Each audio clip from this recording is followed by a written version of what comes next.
வணக்கம் நண்பர்களே, welcome to oil and gas Tamil. போன வீடியோல ஆயில் அண்ட் கேஸ்ல இருக்கிற பேசிக் HSCயும் அப்புறம் புதுசா என்ட்ரி ஆகிறவங்களுக்கும் அங்க ஏற்கனவே வேலை பார்க்கறவங்களுக்கும் என்னென்னலாம் வேணும் இந்த ஃபீல்ட்ல இருக்கிற டிபார்ட்மெண்ட்ஸை பத்தி தான் பார்த்தோம். வீடியோ பார்க்காதவங்க டிஸ்கிரிப்ஷன்ல லிங்க் கொடுத்துருக்கேன், கண்டிப்பா போய் பாருங்க. இன்னைக்கு நம்ம வீடியோல என்ன பார்க்க போறோம்னா ஆயில் அண்ட் கேஸ்ல இருக்கிற மெக்கானிக்கல் எக்யூப்மெண்ட்ஸ் பத்தி தான் பார்க்க போறோம். இதுக்காக நீங்க செய்ய வேண்டியது ஒண்ணே தாங்க, நம்ம சேனல்ல இன்னும் சப்ஸ்கிரைப் பண்ணலையா உடனே பண்ணிடுங்க. அப்படியே அந்த பக்கத்துல இருக்கிற பெல் ஐகானை தட்டி அதுல ஆளுங்கிற பட்டனை தட்டி விடுங்க. அப்பதான் நான் அடுத்தடுத்து போடுற வீடியோ எல்லாமே உங்களுக்கு தவறாம நோட்டிபிகேஷன் ஆகும். அப்படியே உங்க நண்பர்களுக்கு நம்ம சேனலை ஷேர் பண்ணுங்க, லைக் பண்ணுங்க, கமெண்ட் பண்ணுங்க. உங்களுக்கு எதனா சந்தேகமோ இல்ல உங்களுக்கு ஏதாச்சும் கிளாரிபிகேஷன் வேணும்னா நீங்க கண்டிப்பா டிஸ்கிரிப்ஷன் கொடுக்குற இமெயில் இருக்கு, நீங்க மெயில் பண்ணலாம், உங்களுக்கான பதில் கிடைக்கும். சரி, வாங்க வீடியோக்குள்ள போகலாம்.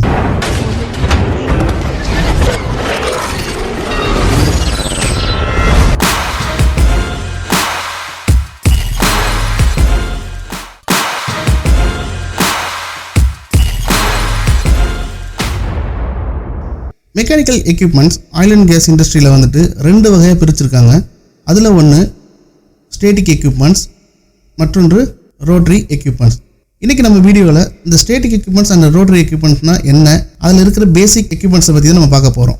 ரைட், ஸ்டேட்டிக் எக்யூப்மெண்ட்னா என்ன? ஸ்டேட்டிக் எக்யூப்மெண்ட்ஸ்னால் no any moving parts, it is fixed equipment.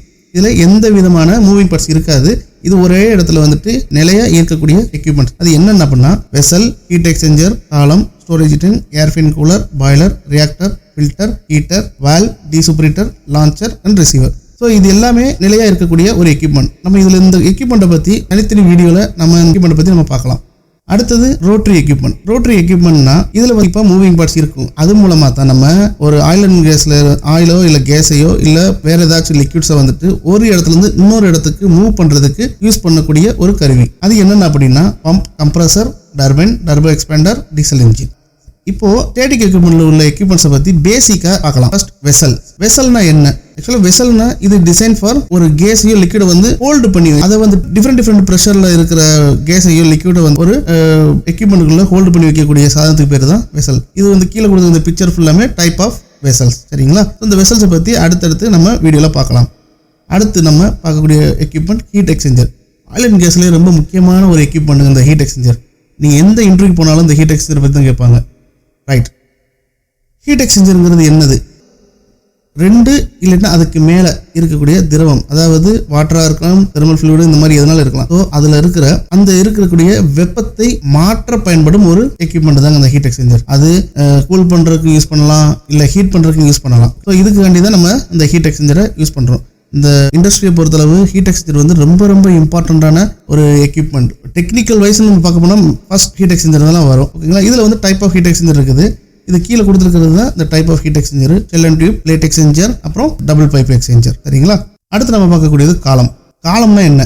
அதுவும் லிக்விடையும் கேஸையும் செப்பரேட் பண்றது. அதாவது ஒரு இடத்துல ஒரு ஸ்டேஜ்ல வந்து ட்ரே மூலமாகவும், இது பேக்கிங் அண்ட் ட்ரே காலம் ரெண்டு இருக்குது. ஸோ இதுல வந்து டிஃப்ரெண்ட் ஸ்டேஜ்ல வந்து அது வந்து பிரிச்சு எடுத்து அடுத்த ப்ராசஸ்க்கு வந்து அனுப்பக்கூடிய முக்கியமான ஒரு எக்யூப்மெண்ட் தான் இந்த காலம். ஸோ அடுத்து நம்ம பார்க்கக்கூடியது டேங்க். டேங்க்னா எல்லாருக்குமே தெரிஞ்ச விஷயம் தாங்க. ஒரு ஸ்டோரேஜ் பண்ண வைக்கக்கூடிய ஒரு எக்யூப்மெண்ட்டுக்கு பேர் தான் டேங்க். ஓகேங்களா? இதுல வந்துட்டு நிறைய விதமான டேங்க்ஸ் இருக்குது. ஸோ அந்த டேங்க்ஸ் எல்லாத்தையும் அந்த கீழே பிக்சர்ல கொடுத்துருக்கேன் பாருங்க. ஒன்னொன்னும் ஒரு விதமான டைப் ஆஃப் டேங்க். ஓகேங்களா? ஒரு ப்ராசஸ்க்கு ஏற்ற மாதிரி, அதை லிக்விடுக்கு ஏற்ற மாதிரி, கேஸுக்கு ஏற்ற மாதிரி அந்தந்த டேங்க்ல ஸ்டோரேஜ் பண்ணி வைக்கிறதுக்குள்ள டைப் ஆஃப் டேங்க்ஸ் இதெல்லாம். அடுத்து நம்ம பார்க்கக்கூடியது ஏர்ஃபின் கூலர். ஏர்ஃபின் கூலர் இதுவும் ஒரு டைப் ஆஃப் ஹீட் எக்ஸ்சேஞ்சர் தான். இது வந்து என்ன பண்றாங்கன்னா, அதாவது ஒரு காத்தை எடுத்து அதை வச்சு கேஸையோ இல்ல ஆயிலையோ நம்ம வந்துட்டு கூல் பண்றதுக்கு நம்ம யூஸ் பண்றோம். சரிங்களா? ஸோ அதுக்கு தான் இதுல வந்து ஃபின்ஃபேன் கூலர் யூஸ் பண்றாங்க. இந்த ஃபின்ஃபேன் கூலருமே ரெண்டு டைப் இருக்குது. ஸோ அதை பத்தி நம்ம நெக்ஸ்ட் வீடியோல பார்க்கலாம். அடுத்து நம்ம பார்க்கக்கூடியது பாய்லர். பாய்லர்னா என்ன? ஃபியூல் மூலமா வாட்டர்ல இருந்து ஸ்டீம் வந்து தயாரிக்கிறதுக்கு மட்டும் இந்த பாய்லர் வந்து யூஸ் பண்றோம். அதுலயும் டைப் ஆஃப் பாய்லர்ஸ் இருக்குது.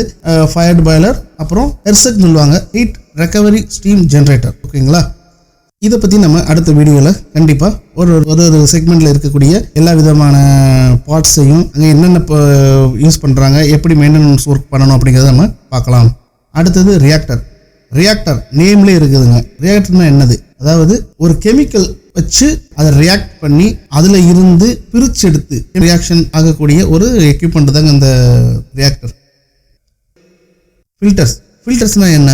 ஃபில்டர்ஸ்னா எல்லாருக்கும் தெரிஞ்சதுதான். ஒரு பொருளை வந்துட்டு ஃபில்டர் பண்ணி எடுக்கக்கூடிய ஒரு சாதனத்துக்கு பேர் தான் ஃபில்டர்ஸ். சரிங்களா? அதே ப்ராசஸ் தான் இங்கே பண்றாங்க. ஸோ சேம் ஃபில்டர்ஸ் வந்து இங்கே டைப் ஆஃப் ஃபில்டர்ஸ் நிறைய இருக்குது. இதையும் நம்ம அடுத்த வீடியோவில் நம்ம கண்டிப்பாக என்னென்ன டைப் ஆஃப் ஃபில்டர்ஸ் இருக்குன்னு நம்ம பார்க்கலாம். அடுத்து நம்ம பார்க்கக்கூடியது ஹீட்டர். ஹீட்டர்னா என்ன? ஹீட்டர்னாங்க வேறு ஒன்றும் இல்லைங்க, நார்மலாக இது எல்லாமே நம்ம நார்மலாக அன்றாட வாழ்க்கையில் நம்ம பார்த்துக்கக்கூடியது தான். ஒரு டெம்பரேச்சரை இன்க்ரீஸ் பண்ணுறதுக்கு தான் இந்த ஹீட்டரோட பயன்பாடே அதுதான். ஓகேங்களா? ஸோ பாய்லர் வந்து ஸ்டீமை வந்து ப்ரொடியூஸ் பண்ணுது. இது வந்துட்டு ஹீட்டருங்கிறது வந்து என்ன பண்ணால் ஒரு பொருளை வந்துட்டு ஹீட் பண்ணி டெம்பரேச்சரை இன்க்ரீஸ் பண்ணி கொடுக்குது. ஓகேங்களா? வால்வ்ஸ் வந்து ஆயில் அண்ட் கேஸ் இண்டஸ்ட்ரியில் ரொம்ப இருக்குலேயே அதிகமான ஒரு எக்யூப்மெண்ட் பார்த்தோம்னா இந்த வால்வ்ஸ் தாங்க. எங்கே பார்த்தாலும் வால்வ் தாங்க இருக்கும். இந்த வால்வ் எதுக்கு யூஸ் பண்ணுறாங்க? லிக்விடாக இருக்கட்டும் இல்லை கேஸாக இருக்கட்டும், அதை வந்து கண்ட்ரோல் பண்ணுறதுக்கும், இன்கேஸ் ஆஃப் எமர்ஜென்சியில் வந்து அதை வந்து ஷட் டவுன் பண்ணுறதுக்கும், அப்புறம் ஓப்பன் பண்ணிவிட்டு ப்ராசஸ் நடக்கிறதுக்கும் தான் இந்த வால்வ் வந்து யூஸ் பண்ணுறாங்க. அதுலேயும் டைப் ஆஃப் வால்வ்ஸ் இருக்குது. நியூமேட்டிக் வால்வ்ஸ் இருக்குது, மோட்டரைஸ்டு வால்வ் இருக்குது, ஐசோலேஷன் வால்வ் இருக்குது. ஸோ இதை பற்றி நம்ம ஒரு பெரிய வீடியோவே போகும். இதை பற்றி நம்ம அடுத்த வீடியோவில் பார்ப்போம். டீசூப்பர்ஹீட்டர் என்ன? ஏற்கனவே நம்ம ஹீட்டரில் பார்த்தது மாதிரி அதில் வந்து டிக்ரீஸ் பண்ணுறதுக்கு பார்க்குறோம். இதில் வந்து டிக்ரீஸ் பண்ணுறதுக்கு, அதாவது டெம்பரேச்சர் வந்து குறைக்கிறதுக்காக நம்ம இந்த டீசூப்பர்ஹீட்டர் வந்துட்டு பயன்படுத்துகிறோம். இது நார்மலாக பார்க்கும்போது ஒரு எக்யூப்மெண்ட் மாதிரி தெரியாது. இது ஒரு பைப் லைனோட அட்டாச்மெண்ட்டாக இருக்கும். இது பார்க்குறதுக்கே வந்துட்டு இது பைப் மாதிரி தான் தெரியுங்க.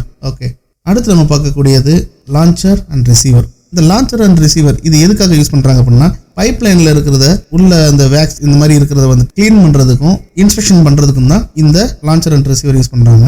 ஸோ இந்த பைப் லைனில் இந்த லான்ச்சர் மூலமாக பிக் விட்டுட்டு, பிக்குங்கிறது தான் இதோட உள்ளே போய் எல்லாத்தையும் க்ளீன் பண்ணிவிட்டு வெளியில் வரக்கூடியது. அதை ரிசீவரில் வந்துட்டு வெளியில் எடுப்பாங்க. சரிங்களா? ஸோ இதுதாங்க ஸ்டேட்டிக் எக்யூப்மெண்ட்ஸ்க்குள்ளது. இப்போ அடுத்து நம்ம பார்க்கக்கூடியது வந்து ரொட்டேட்டிங் எக்யூப்மெண்ட்ஸ். அதில் பம்படா என்ன?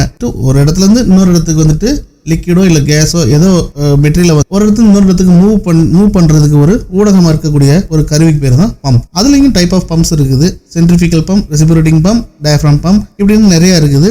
இதை பற்றியும் நம்ம ஒன் பை ஒன்னாக நம்ம பார்க்கலாம். அடுத்து பார்க்கக்கூடியது கம்ப்ரஸர். கம்ப்ரஸர் எதுக்காக பயன்படுதுன்னா, அதோட வால்யூமை குறைச்சி ப்ரெஷரை வந்து இன்க்ரீஸ் பண்ணி கொடுக்குறதுக்கு தான் கம்ப்ரஸர். இந்த கம்ப்ரஸர்லையுமே ரெண்டு வகையாக அதை பிரிக்கப்பட்டிருக்காங்க. ஒன்று சென்ட்ரிஃபிகல் கம்ப்ரஸர், இன்னொன்று ரெசிபிரேட்டிங் கம்ப்ரஸர். அடுத்து நம்ம பார்க்கக்கூடியது டர்பைன். டர்பைன் என்ன? டர்பைன்ங்கிறது வந்துட்டு ஆயில் அண்ட் கேஸில் ரொம்ப இம்பார்ட்டண்ட்.